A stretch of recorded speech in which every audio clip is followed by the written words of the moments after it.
Good day po and welcome sa Patak Puro. Today, ipapakita ko po sa inyo kung paano gamitin ang Patak Puro system. From business registration, settings, hanggang sa actual na daily operation ng isang water refilling station. So first, magsisimula tayo sa business registration. Patak Puro po is merong web-based mobile app for the operation, yung staff nyo, admin, or even yung driver. So meron din pong mobile app for the customers.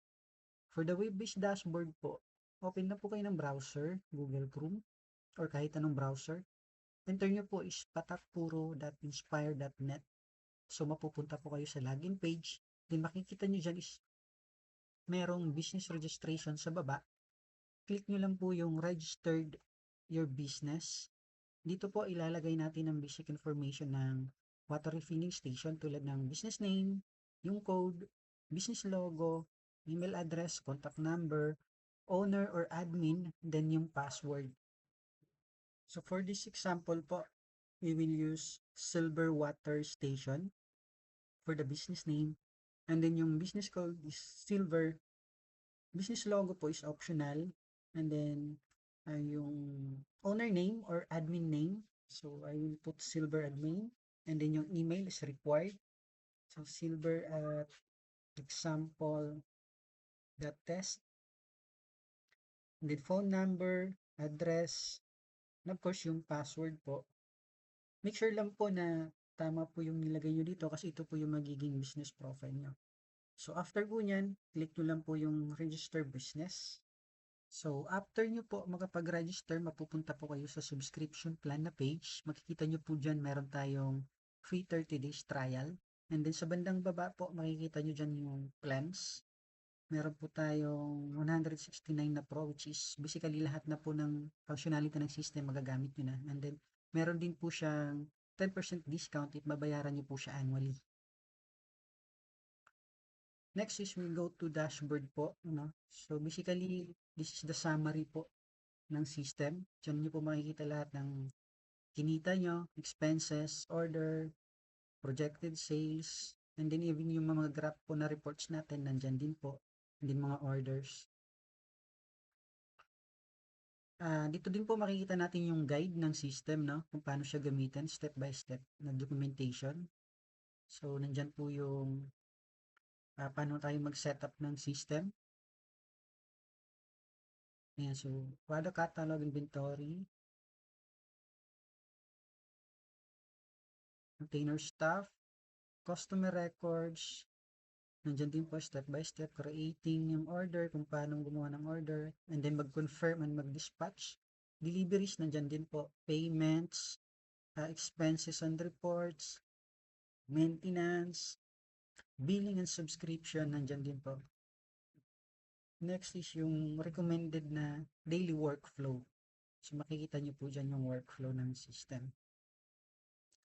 Of course, yung dashboard panel, nandyan po lahat nakalist. And lastly po, yung analytics po na presentation. So, nandyan din po siya. Okay, so before po we can use the system, meron po tayong kailangan i-setup, which is naka-pre-setup na po siya during the registration. So, punta po kayo sa settings, sa water types. Makikita nyo po dyan is meron na tayong naka-predefine na water types, or kung wala po dyan, pwede po kayo magdagdag ng water types nyo na hindi pa listed. So, click nyo lang po yung new water type, and then input nyo lang po dyan yung name, and then create. So, next po is kailangan din natin i-set up yung container type. Basically, dalawa lang naman siya. Round gallon and slim gallon. Not unless meron po kayong ibang type ng gallon, so pwede nyo po din po siyang ilagay.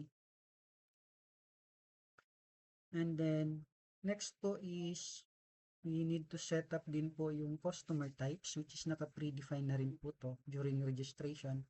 So, nandiyan po yung delivery service natin na type ng customer, reseller, or yung walk-in natin ng mga customer. Next is yung discount. Meron na rin siyang predefined na senior citizen, 20% discount. Next is yung product, reminder settings. Punta po tayo sa reminders settings kasi po yung system is nagsasend po ng reminder sa customer. So, pwede po tayo maglagay dyan ng reminders or mga announcement. And the next po na siniset up dito is yung settings ng location.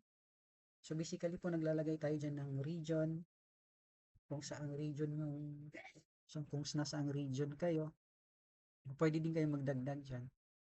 And then after nyan po is siniset up din natin yung cities. Yan. Pwede kayo magdagdag yan ng city. And then yung barangay po. So, add lang po kayo ng barangay. Select nyo po kung anong city. Then input nyo yung barangay name. Tapos nandito din po nakaset up yung delivery fee. If ever. Next is staff po. So, during po registration, meron na po tayong staff na nakalagay at saka driver po na naka-predefine.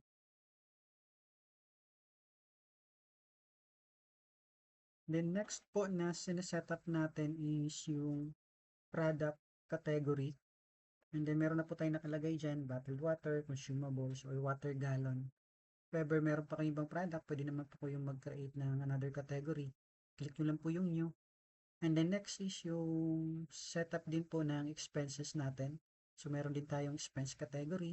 So naka-predefine na rin siya. Delivery and transportation, operating expense, salary and labor, nandyan na din po. And then pwede din po kayo magdagdag ng category na expense category if ever wala pa dyan. And then of course yung expense subcategories po. So an example po yan is electricity expense, under po siya ng operating expenses. So pwede din po kayo magdagdag ng subcategories if wala pa dyan. Click nyo lang po yung create subcategory.